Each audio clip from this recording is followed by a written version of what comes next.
Hello and welcome to World History Encyclopedia. My name is Kelly and today I am joined by author and professor James Lacey.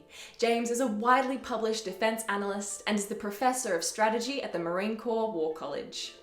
He has written many books, including The Washington War, FDR's Inner Circle, and the Politics of Power that won World War II, and The First Clash, the miraculous Greek victory at Marathon, and its impact on Western civilization. Today, though, we are going to be chatting to him all about his new book, Rome, A Strategy for Empire, which has been published by Oxford University Press.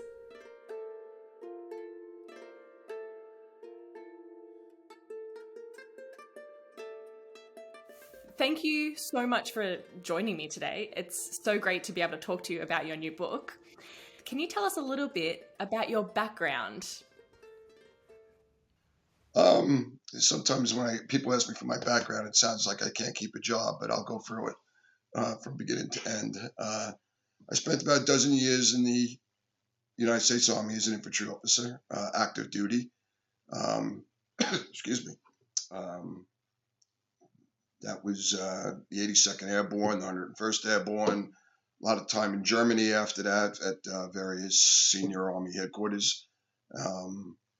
Then got out when the Russians took all their toys and went home. I thought that was the end of things, but I didn't realize the amount of excitement we would have in the post-Soviet era. I did retire out of the reserves, went and worked on various operations jobs in Wall Street for another dozen years. And my office on 9/11 was on the 82nd floor of the World Trade Center. And I got home that night and said, I'm going in another direction. So I've left the Army once, started in the business world. Now I'm going to go to my first love, writing and history.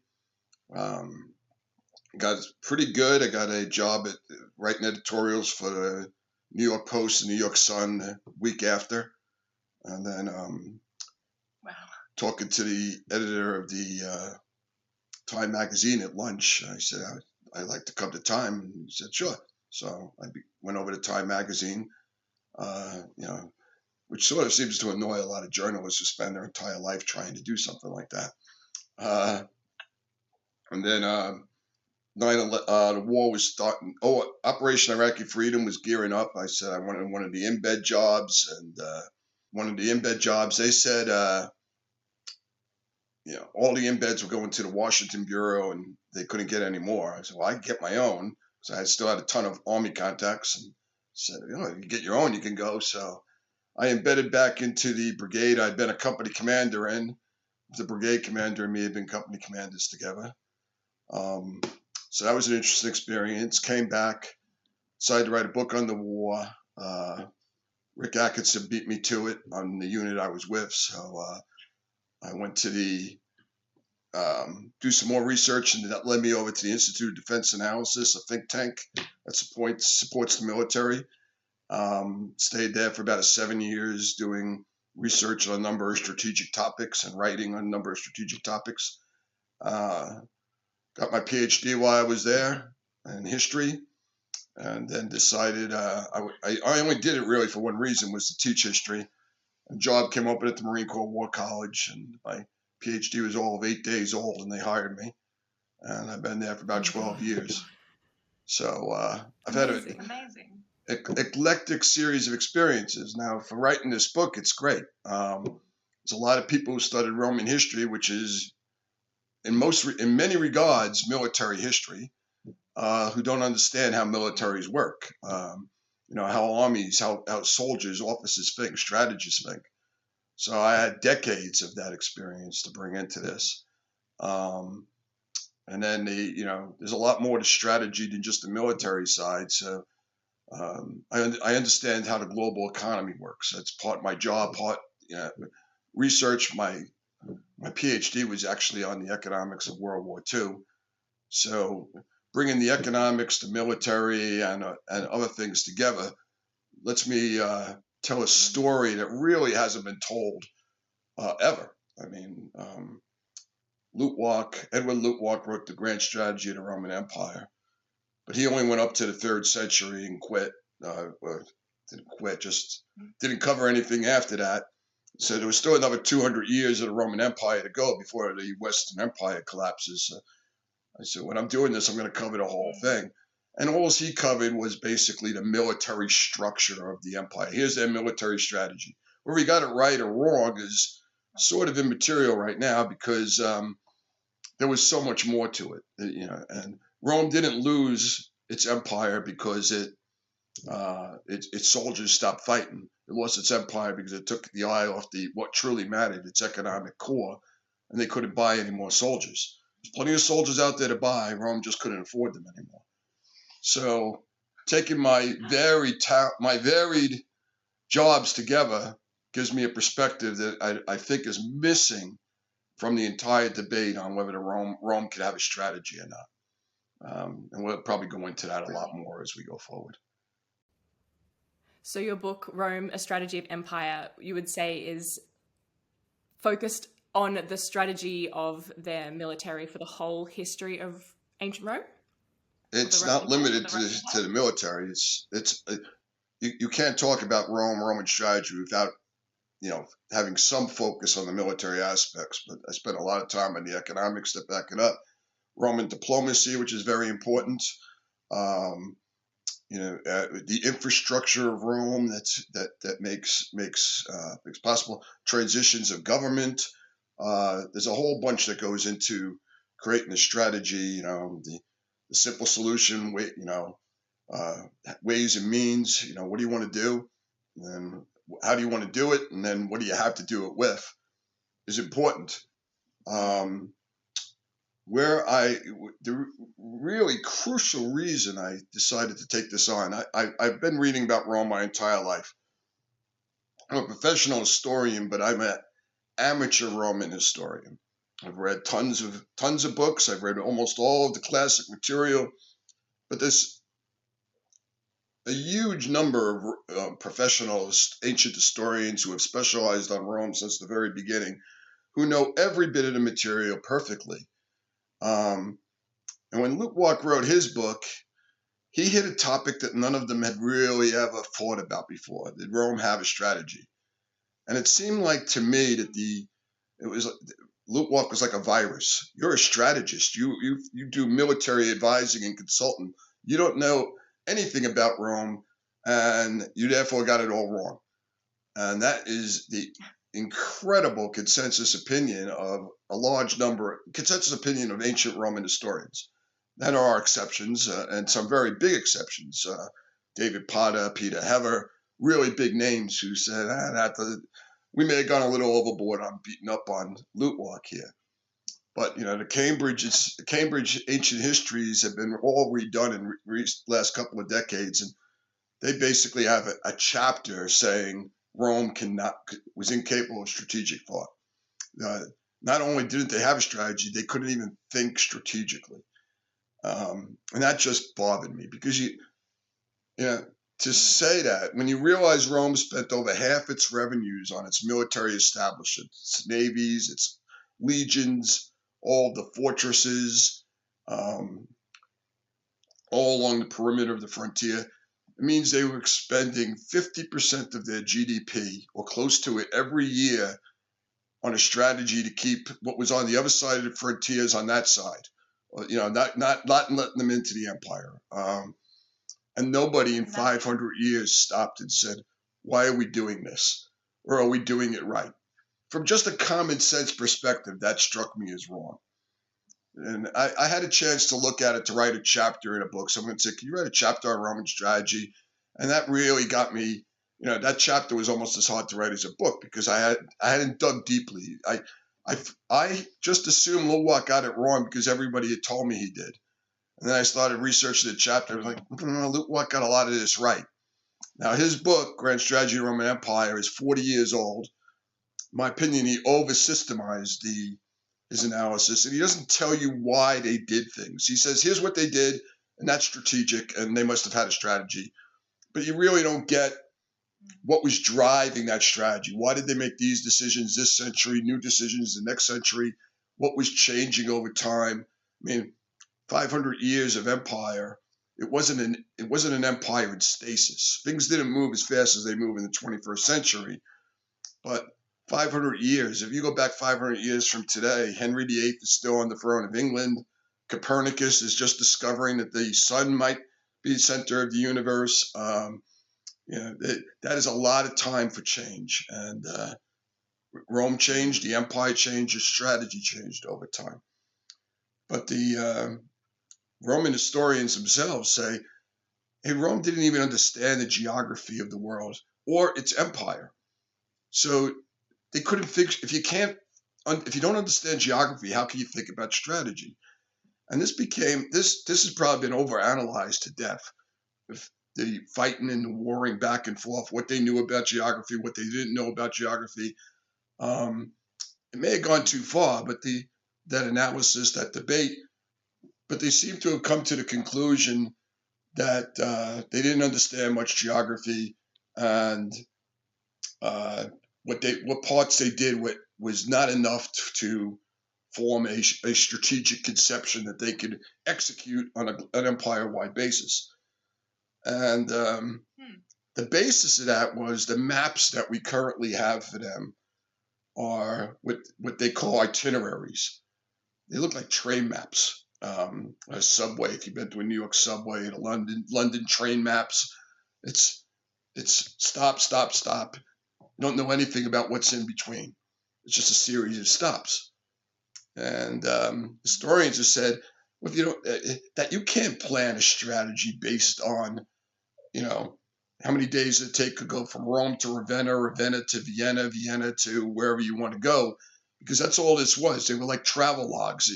If you leave Rome today to walk to Ravenna, it will take you 16 days, and there'll be a little line from Rome to Ravenna, which may be a half an inch away or 10 inches away. They didn't care about that space, and they would just write the number on the side of the line, 16, and you knew it took 16 days to walk that distance.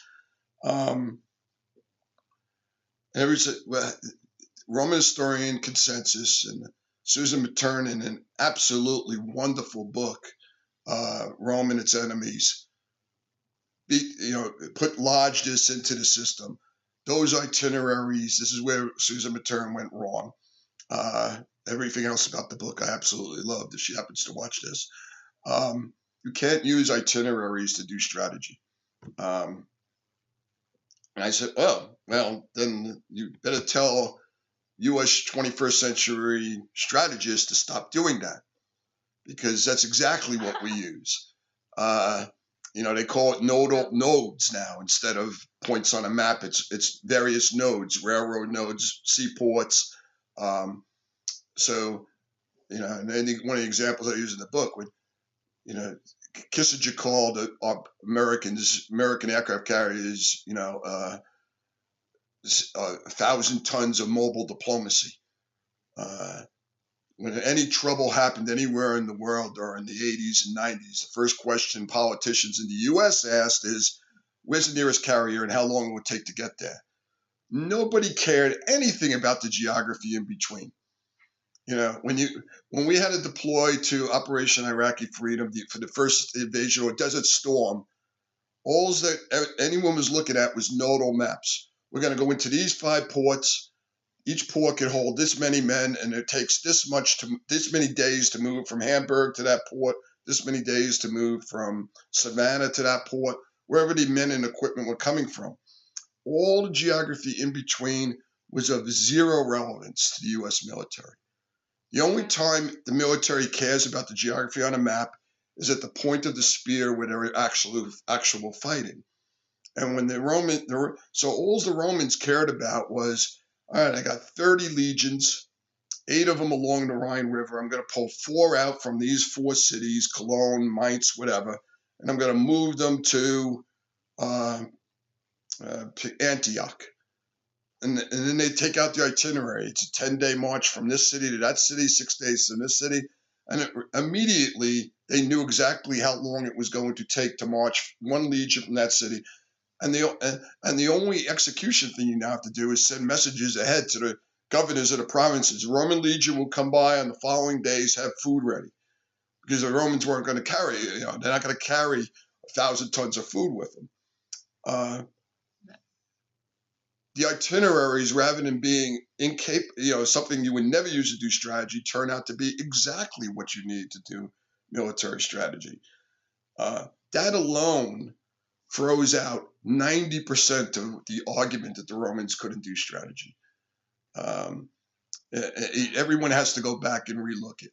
And the people who have pre-read the book, who know Rome, they're like, oh, we use this today.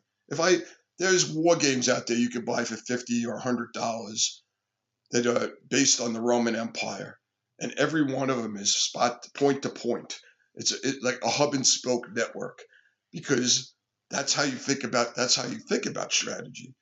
But if you are the best Roman historian in the world, and you've been trained in the classics from 18 years old to you've finished your PhD, you've done some field studies, and now you're going to do look deeply into some aspect of Roman history.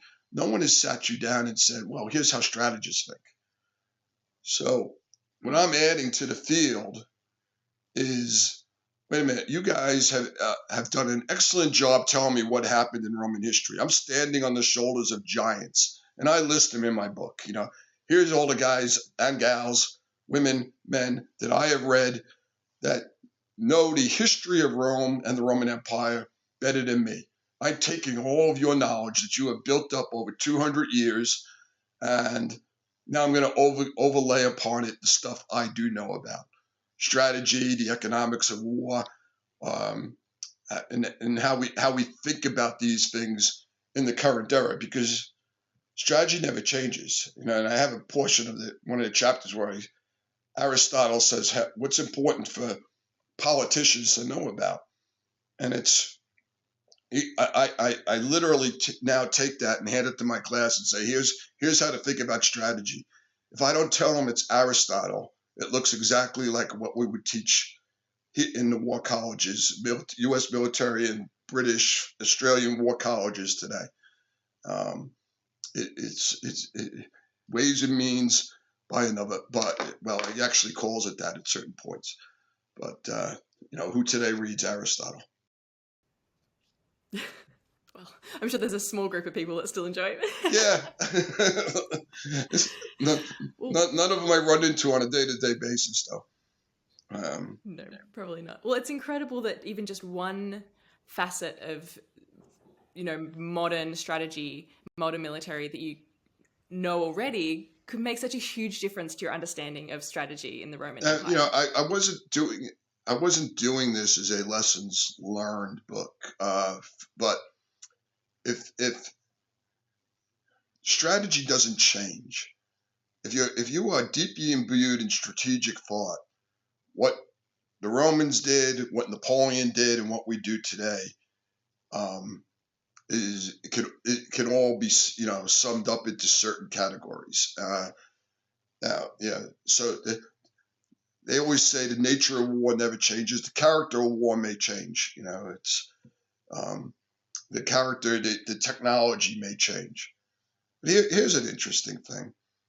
Rome, if it went beyond the edges of its empire, which I've actually called the edges of empire effect, it could send out about 50,000 troops and maintain them for a bit of time. If it wanted to make a major push, it could get 150 or 200,000, but it couldn't sustain that. The economy of Rome could not sustain that level of force outside of the empire for an extended period of time. Those numbers never change. The United States of America wants to deploy somewhere in the world. We could send 200 to 250,000, or even 500,000 to Saudi Arabia for Desert Storm and launch. But we couldn't sustain the cost of that. In the Desert Storm, we asked all our allies to pay a share. It became a profit-making expedition, actually, for the U.S. military. But World War II, we mobilized 14 million, probably sent 7 million overseas. It was a major effort that had to end. We were reaching our culminating point, and how much this would cost, and how much longer we could afford it. It made it a little easier since we were going to England. We could draw on a lot of English resources in country. We don't have to ship them all from the United States. But you see the war in Japan as an example. By the time you get to Okinawa, we're ready to throw 50,000 men ashore for a hard fight. Japan gets stronger because it's getting closer to the core of its empire, and we're getting weaker as we get further away from the core of our empire. If we wanted to put more than that, let's say 250,000 men into Japan, if we didn't use the nuclear weapons, we would have to spend probably up to a year and a half building that force, getting it ready, preparing it. And then we could not have kept it there for an extended period of time. The number of troops at the front end of the spear has not changed since ancient times. The cost has gone up, but relative to GDP, it's about the same. We spend during the Cold War, we were spending a percentage of our GDP. The Soviets definitely were similar to what Rome was putting out there. Wow. Very little changes over time. So if you're looking at Roman strategy and you understand it, you could use that context to think about U.S. strategy or Chinese strategy or anybody's strategy today. I mean, there are certain overriding lessons. I mean, keep your eye on what's truly important. Rome never lost its core principle. Everything outside, on the edge of empire, we have this frontier. It's not a line. It's like a zone. But everything on the other side of that is probably very bad, and we should not let it in. And and if it gets in, the most important thing is we have to protect our economic core, and then we can win. No matter how many setbacks we have, if our economic core remains strong, we can make a comeback. They never lost, until the end, they never really lost sight of those principles. Now, they did have one thing that actually got in the way over and over again, and if they could have figured it out, Rome might still be here for all we know. Smooth government transitions. They never got it right. And, some people would look at what's going on in American politics and Australian politics, Republicans, conservatives. Boris Johnson's about probably on the edge of losing his seat. Compared to Rome, we're still doing very nice transitions. Trump, let's take our last transition here in the United States, did not even think or attempt to say, I'll just mobilize the U.S. Army to keep me in office. And if he did, the Army would probably have said, well, we're not doing that, boss. What's your next what's plan number 2? But in Rome, you don't have that. The Roman Republic collapses because the legions of Rome became loyal to the person who was paying them, which was their generals. They were no longer loyal to Rome itself. So you have civil war with Caesar, Pompey, Augustus, Anthony, bloody, brutal civil war. And then and then the empire. And the legions now swear loyalty to the empire. The most dangerous thing you could be in the empire, in my opinion, is a successful Roman general. Because as soon as you were successful, you became a threat to the emperor. You might get those legions behind you and march on Rome. And there was good reason for that, because over the course of 500 years, that happened on multiple occasions.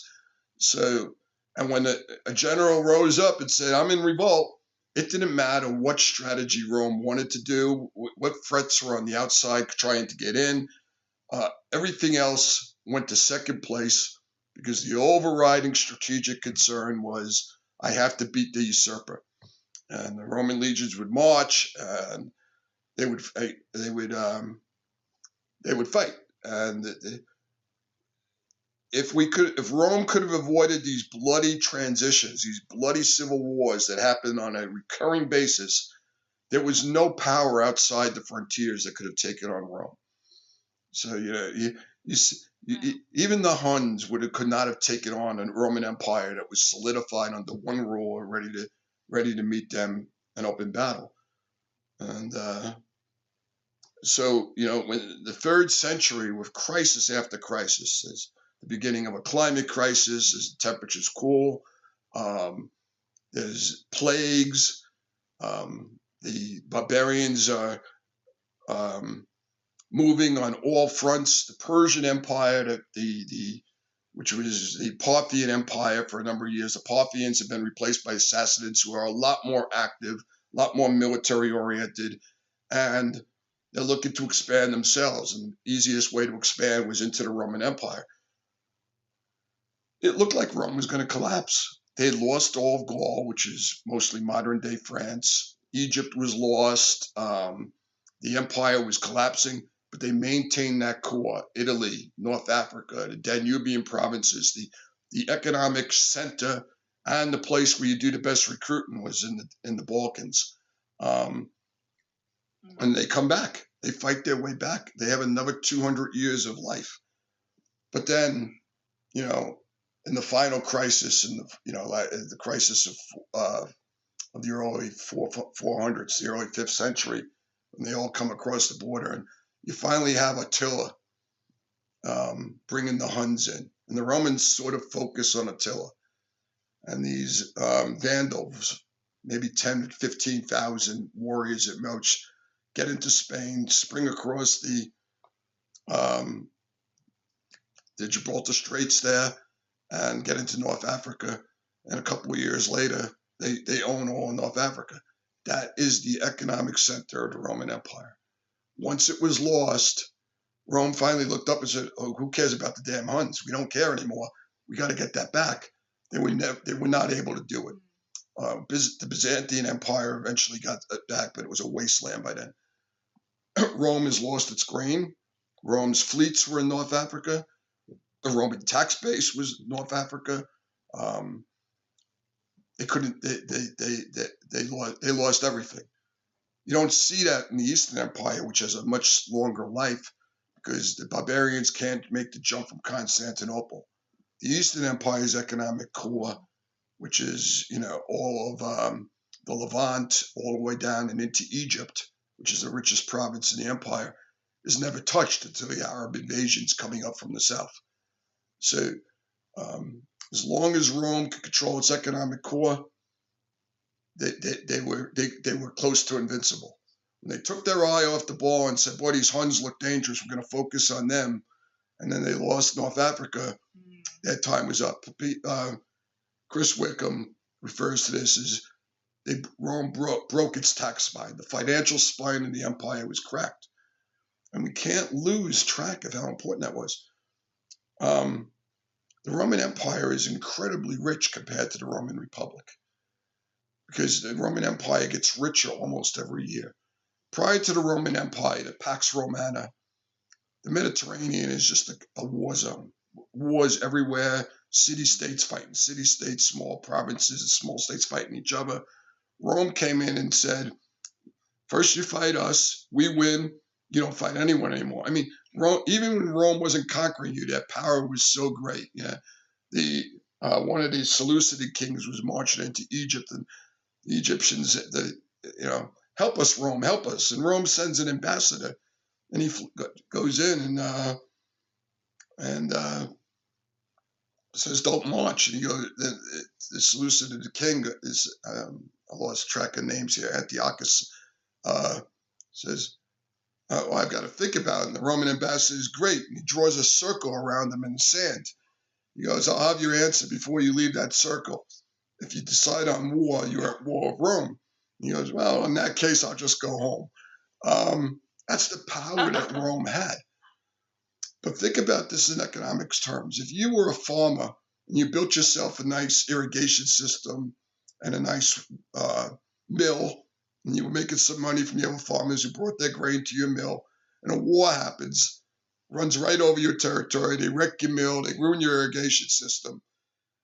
The war's over. Do you rebuild it in a state of constant warfare? You might, But even then, at great expense, you rebuild everything, but you haven't made any progress. You just got back to where you were before the war. And then another 20 years later, you're like, wow, I'm starting to make progress. Maybe I'll build a second mill. Oops, another war starts. Now you have the Pax Romana, 500 years of peace in the core of the Roman Empire. The legions may have been fighting all the time on the frontiers, but the whole core of the Roman Empire is at peace. There's no legions in there to keep the peace because the peace is everyone's interest, and they know if Rome gets annoyed at you, horrible, horrible things are going to happen. And Rome never forgot. If you revolted against Rome, they're in the middle of a civil war. This is a good time to revolt. Rome goes, put it in the notebook, fight the civil war. As soon as the civil war is over, the legions are marching to the place of the revolt, and everybody responsible better be hanging from a wall, or Rome is going to kill everybody. And they're not nice people. They're horrible, horrible people. No, we can't understand the Romans today.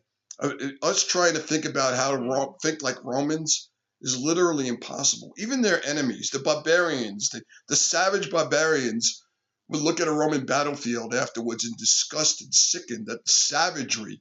Because the Romans didn't just kill you. They chopped you up, threw your entrails everywhere. It was a feast of blood and gore. What's the number one sport? Well, let's go watch the Lions eat Christians, or anybody else that the Lions feel like eating this time of year. They have a completely different mentality from us. There's no sentimentality in a Roman family. A Roman husband, a Roman senator holding hands with his wife is reason to be banished from Rome forever. A Roman father has the power to kill anyone in his family, and no one would question it. He is God in his family. So this is the kind of mentality you're with. But it's a violent time, and it takes that kind of a violent people to say, everyone stops fighting. If you really want to have a fight, you got to come through us. And everyone's like, we don't want to go through them. But now think of you're a farmer. I'm going to build a mill. I'm going to build an irrigation system. I'm going to build storage facilities. And they're going to last forever because no one's marching through to destroy it. This leads to a huge amount of economic growth. So the empire, the military side of the empire, becomes easier and easier to afford because Rome has 30 legions under Augustus. 300 years later, it's still got about 30 legions. The Roman military establishment until the time of Diocletian is not growing, but the economic base supporting it is growing.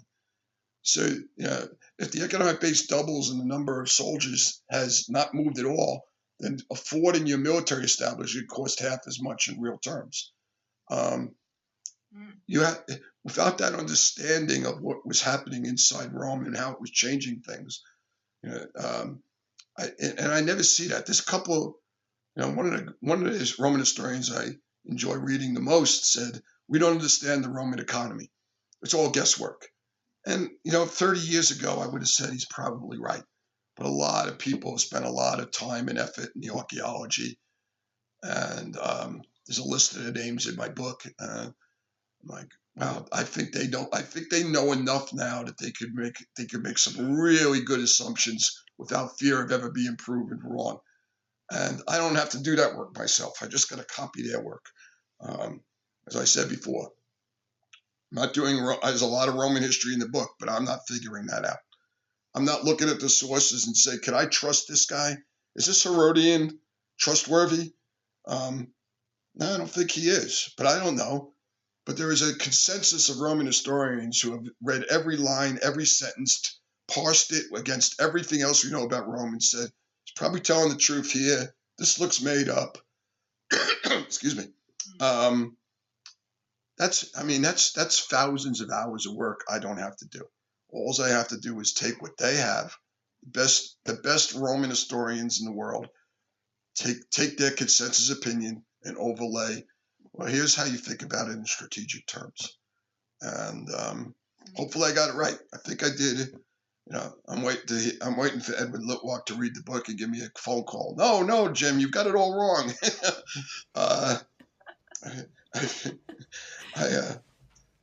I have a great Edward Litwack story I could share with you after you turn off the filming. It's a great read. It makes a wonderful gift for 50 of your best friends and family members. I've got bills to pay, so very serious about everyone buying 50 copies. Absolutely. And well, for anyone interested in purchasing Rome, A Strategy of Empire, you'll be able to purchase it with the link down below from Oxford University Press. Thank you so much for joining me, Jim. It's been brilliant talking to you. Very nice talking to you too. This video was brought to you by World History Encyclopedia. For more great articles and interactive content, head to our website via the link below. World History Encyclopedia is a non-profit organisation, and you can find us on Patreon, a brilliant site where you can support our work and receive exclusive benefits in return. Your support helps us create videos twice a week, so make sure to check it out via the pop-up in the top corner of the screen or via the Patreon link down below. Thank you so much for watching, and we will see you soon with another video.